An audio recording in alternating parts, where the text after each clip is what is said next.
Boss Motovlog.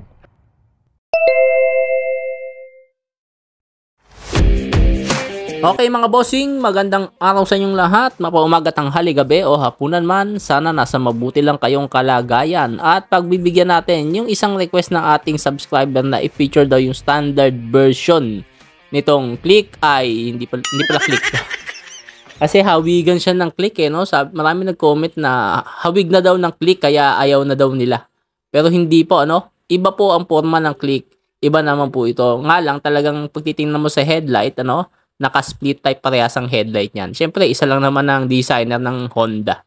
So, medyo hawig ng konti, pero iba pa rin mga bossing, no? Siyempre, pagdating naman sa makina, naka-sleeper clutch na tong standard version. 124,900 ang SRP nito.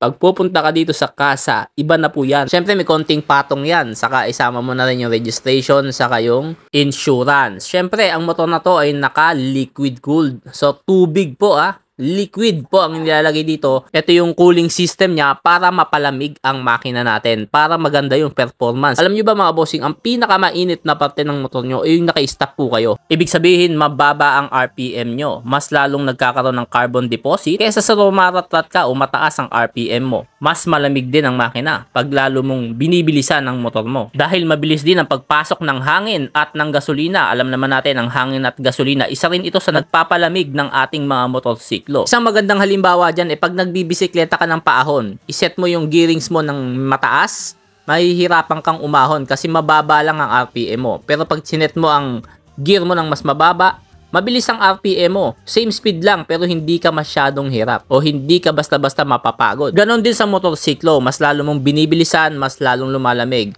Once binababaan mo ang RPM, mas nagiinit at nagkakaroon ng carbon deposit.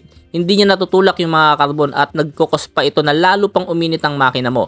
Hindi kagaya pag mabilis ang revolution mo, natatapon yung mga carbon deposit sa tambucho mo. Kaya kung bumili ka nitong Winerex 150, isagad mo hanggang sa 6 gear. Mas tatagal ang buhay ng motorsiklo. At wag na wag niyong kakalimutan ang pagme-maintenance. Came from the word maintain. Papanatilihin natin kung ano yung nakuha natin sa kasa. Magandang langis, maganda yung brake pad, gulong, lahat, all in. Kung ano yung nasisira o napupudpod o nagagasgasan, yung mga nagmumove na particle sa motor nyo, yan ang kailangan yung i-maintenance. Yung mga grasa. Unang-una, langis mga bossing. Unang-una, pag nagpalit kayo ng langis, pag naka 500 km na kayo, lalo na pag bago yung motor nyo, palitan mo na lang langis para yung mga debris o yung mga kalat-kalat na natanggal sa gearings nyo, ma-wash out na po lahat yan. At ang susunod na change oil nyo naman is yung 1,500. Yan ang sinasuggest ng mga kasa. At maganda, sa kasa nyo siya dalhin. Wag na muna kayo mag-DIY. Saka na pagka na-void na yung warranty nyo. So habang naka-warranty pa, libre pa yung change oil dyan, bubuguhan po nila yan ng hangin para mas lalong malinis yung loob ng makina nyo. Ang langis ang nagpapanatiling na magandang lubrication ng mga gearings nyo sa loob ng makina nyo. Isa rin to sa nagpapalamig. Kaya pagka medyo marami ng debris o madami ng volume ng mga carbon deposit sa inyong makina, isa rin to nagkukos na nagiinit na mabilis ang inyong makina. At mararamdaman nyo yan pag nire-revolution nyo o pinapaandar nyo ang motorsiklo nyo. Medyo hirap na siya. Pangalawa sa maintenance dito sa motor na ito ay yung kanyang air filter. Napakahalaga po ng air filter para linisin yung hangin na pumapasok. Kasi eventually katagalan, nadudumihan po yan sa paggamit natin ng mga motorsiklo. Parang langis yan, nadudumihan din yan. Kailangan nating palitan at para mapanatili yung malinis na hangin at mapanatili yung optimal combustion ng inyong motorsiklo. Every 2,500 recommended na magpalit na kayo ng air filter nyo at gaya ng nasabi ko, isa ang hangin sa nagpapalamig din ng makina nyo. Mas malamig ang makina, mas maganda ang performance. Pangatlo, sa inyong i-maintenance sa motorsiklo ay yung inyong brake pad. Katagalan mga bossing, napupudpud din po yan. Para malaman mo na kailangan mo na magpalit, sisilipin mo lang sa gilid kung makapal pa ang brake pad mo. Dahil hindi mo pwedeng ibase ito sa kilometer o tinakbo mo. Dahil iba't iba tayo ng riding habits. At masama rin ang dulot pagka ang inyong brake pad ay nasagad nyo na. Maaaring mawalan kayo ng preno at ikadisgrasya nyo at hindi na kumagat ang preno nyo.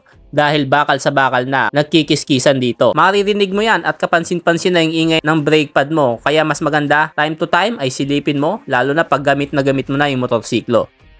Pangapat na kailangan mo ring i-maintenance, syempre, gulong. Hindi mo gugustuhin tumakbo na pudpud ang gulong mo dahil kahit mamreno ka, lalo na pag mabasa ang dinadaanan mo, hindi nakakapit ang iyong gulong at pwede kang madisgrasya at ikadulas ng motor mo. Mas mahalaga, time to time, makikita mo naman yung gulong mo kung pudpud na o hindi, magpalit ka na. Panglima na kailangan mo ring palitan sa motor na ito, pero hindi naman masyado, 2 to 3 years bago palitan ito ay ang iyong coolant. Kung ito ay naka-liquid gold, kailangan mo rin palitan ng coolant nito. Ito ang nagpapanatili ng tamang temperatura ng motor mo para makapag-perform ng tama. Huwag mo din kalimutan ang susi. Ito po ay nakakiles, kailangan check mo rin yung baterya ng susi mo. Baka hindi ka na makapag-start dahil kiles nga po ito. Malalaman mo pag malapit na malobat ang baterya ng cellphone mo, pag binuksan mo, makikita mo sa panel, nagbi-blink po siya. Magbi-blink ng 5 beses. So napakadali lang para i-maintain. So pag sinunod mo yung mga basic maintenance na yan ng motorsiklo mo, iwas aberya at kaya mong paabutin ng motorsiklo mo ng kahit ilang taon. Available naman ang mga pyesa nito kahit na umabot siya ng 10 taon sa'yo, basta tama ang langis mo, hindi masyadong mag-uusok ito. I-check mo din ang coolant mo, lalo na pag tumatagal na yung motor sa'yo, maabot na ng 5 taon o 3 taon, baka nagbabawas na ng coolant yan. Check mo rin time to time at pumunta ka na sa pinakamalapit na kasa para ma-diagnose at ma-repair agad kung ano yung nagiging problema ng motorsiklo mo. Pagdating naman sa baterya, basta wag ka lang masyadong makalikot at wag ka masyadong maglagay ng mga ilaw na hindi naman kailangan dahil imbis na mag-charge na maayos ang baterya mo, napupunta yung power sa mga ilaw na idinagdag mo. Mas maganda kung anong ilaw na ilagay niya ni Honda, yan na po yan, as is na po yan. Pero kung gusto mong palitan ng ilaw mo, huwag kang maglagay ng masyadong matataas na amperahe para mapanatili mo ang lakas ng baterya mo. Imagine sa akin 3 taon na hindi pa ako nagpapalit ng baterya. Ang motor ko po ay XRM 125. Lalo na kung itong Winerex ang sayo, fuel injected, hindi po gagana ang iyong ignition pag wala kang baterya o lobat o drain na. Kaya mahalaga, yung mga tips na nabanggit, sundin mo lang yan mga bossing, sigurado hahaba ang pagsasama nyo ng Winerex 150 na ito. Ang pagbili ng motorsiklo ay hindi lang basta bumili ka at gagamitin mo ay wala ka nang gagawin. Kailangan mo ng maintenance para manatili ang tibay at lakas. Kahit umidad pa ang motorsiklo mo ay hindi ka nito ipapalya sa daan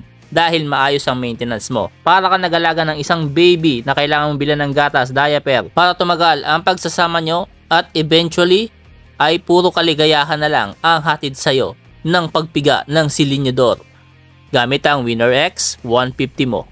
Hanggang sa muli, paalam!